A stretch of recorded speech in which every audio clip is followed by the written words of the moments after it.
What's going on, guys? Jagira here. It is the 8th. Yes, it is. It is the 8th of June. It is a Thursday, and there has been a Warriors Den live stream. So I thought it's quite an interesting one. So I thought I'd make a little bit of a video about it, give you my thoughts on it, and hopefully you'll enjoy it. So here we go. Now, the first big major bit of news is for the fact of, well, they're now bringing in the leavers penalty, the rage quit policy. What happens if you rage quit through the game menu? You will be getting a 10-minute timeout. This doesn't affect people who have an error code, okay? So literally you have to leave the game via the game menu, Alt F4 in as well, and boom, that's it. You are put on a 10-minute timeout. 10 minutes is nothing. I can go to the kettle, put in some water, make myself a cup of tea and grab myself a few biscuits, right? 10 minutes passes, I'm back on the game. I reckon they're going to increase this and make this a bit longer because 10 minutes is not really a punishment whatsoever. But hey ho, we shall see what they do. Next on, they have some content, which is some outfits. They're elite outfits, so they're not really that nice. Kensei's is pretty cool. He's got the whole Italian hand meme thing kicking off. So yeah, I mean, it's all dandy. But now we're going to get into the nitty gritty of it. Balance changes. This will come in Wednesday. Which day I cannot remember. Let me have a look. So I'll get. It's about the 14th or the 15th next week of June. We've got a live balance update coming. This is going to include defense penetration nerf. So, if it's your main value on your weapon, it's going down from 17.5 to 15%. And if it's your secondary one, it is going down from 15% to 9%. This is quite the interesting change. I mean, I'll be honest with you. I was really vocal in saying having 144 gear score doesn't really mean anything apart from getting revenge quicker.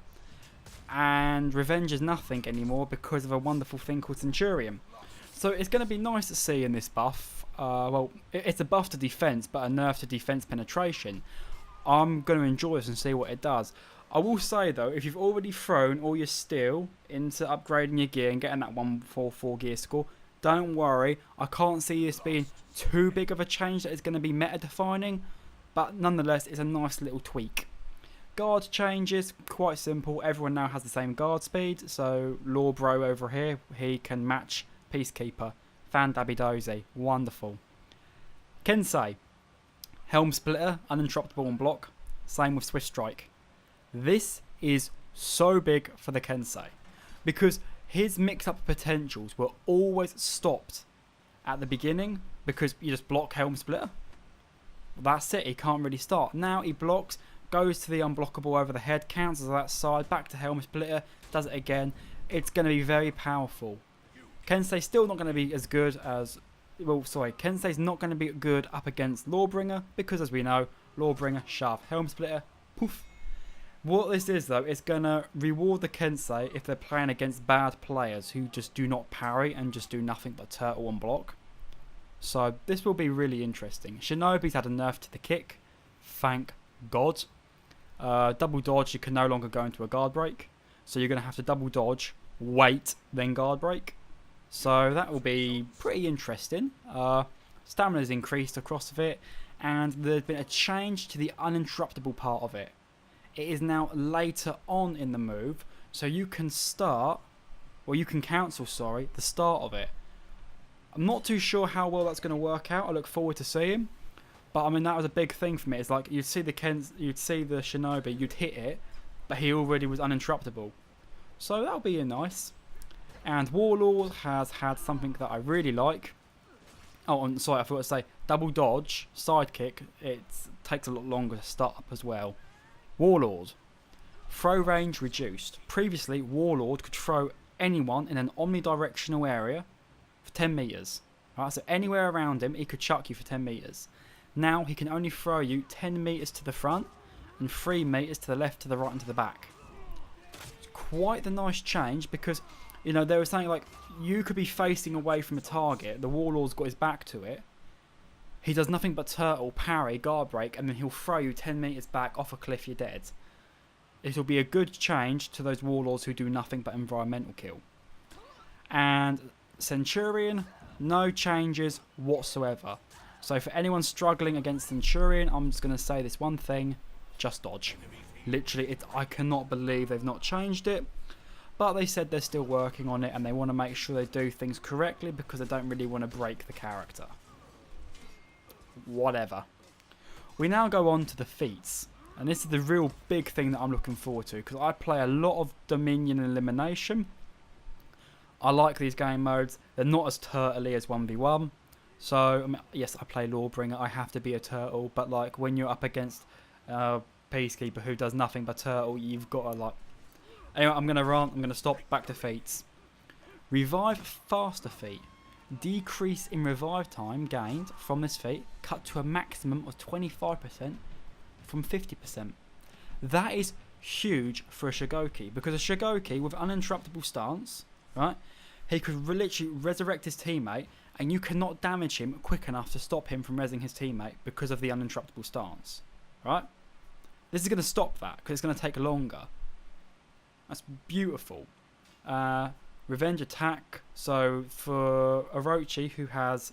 I know Orochi definitely has it. It's the feat. You attack and you gain revenge. Right? Gaining revenge from that is decreased to 10%. So I'm not too sure what it was before, but it's been put down to 10%. Auto revive, the perk for the Warlord. Revive with 50% health instead of 100. Quite big, nothing like having a nice grueling long fight against a Warlord, not getting the execution on him, and then him just popping back up with 100 health. You know, it was like nightmares come true. Body count gives less benefits. Yeah, alright. Whatever. Conqueror changes to heal on block. This is going to stop a lot of the turtling, alright? So what heal... Obviously it heals on block. But before, you'd gain 10 health from a light, 15 health from a heavy. It's now flat 5 health. Okay? So quite a lot less. You can also heal on soldiers, but I'm not too sure how much that is. Healing Wind, the heal has gone up to 50 from 40. And now has a cooldown of 60 seconds. This is a big thing now. A lot of the actives are now going on cooldowns of 60 seconds. Here we go. Longbow and Javelin. Both of their damage is down to 50 from 80, and it's on a 60-second cooldown. Okay, crossbow and throwing axe, the damage is now down to 25 from 30, and it's on a 60-second cooldown. And the biggest change is kunai is now down to 15 from 20 and has a cooldown of 60 seconds. So, my thoughts on this is they're really trying to stop these feats, which could basically one-shot people from doing just that, you know, just one-shotting. I think we all remember the classic kunai bow Orochi, you know? Well, if we're adding the old numbers together, that was 100 damage from your kunai and your bow combined. So now it's going to be 75. Still a lot, but it's going to leave you alive at least. Looking at this though, the one thing I noticed and I'm not too happy with, where the fuck is the nerf to the Pugio? If you guys would like to see my video about the Pugio and why I think that needs a nerf more than anything, I'll put that up in the card, which you can go click now in the top right hand corner, and I'll also leave it in the description below because to me I think that is the feat that needs looking at the most. To be fair though, I mean I did say I'm not really too keen on the active feats where you can just throw them, do loads of damage, done. Yes, I know, I have bombs. Actually, that's a good thing I've not noticed. I missed out Fate Lux. Fate Lux, it's a bomb the knights get. You throw it, and it stuns them. Now, it is an area increased to 4 meters. I'm not too sure what it was previously. Stun duration increased to 4 seconds from 3 seconds. And the AoE now does 25 damage regardless of distance. That is a very powerful finishing tool, as well as an initiation tool. I can see this being used quite a bit, but bombs, catapults, arrow storm, fire flask and berserk have not been changed whatsoever. So this may be the start of feats changing, is what I think this is going to be. You know, they're looking at feats, seeing what is powerful, what isn't powerful, and they're going to work on that and just, you know, well, make them a little bit better. Because it got to the stage in elimination, like I said in my Pugio video, when you got to round 2, round 3, people were having their feats and they were just doing so much damage. It was just unreal. Anyway, I know I went over this rather quickly. This is obviously my first ever video of doing a developer recap. Actually, no, I think I did do one before about the Shinobi and the Centurion when they came out. So I hope you guys have enjoyed this video.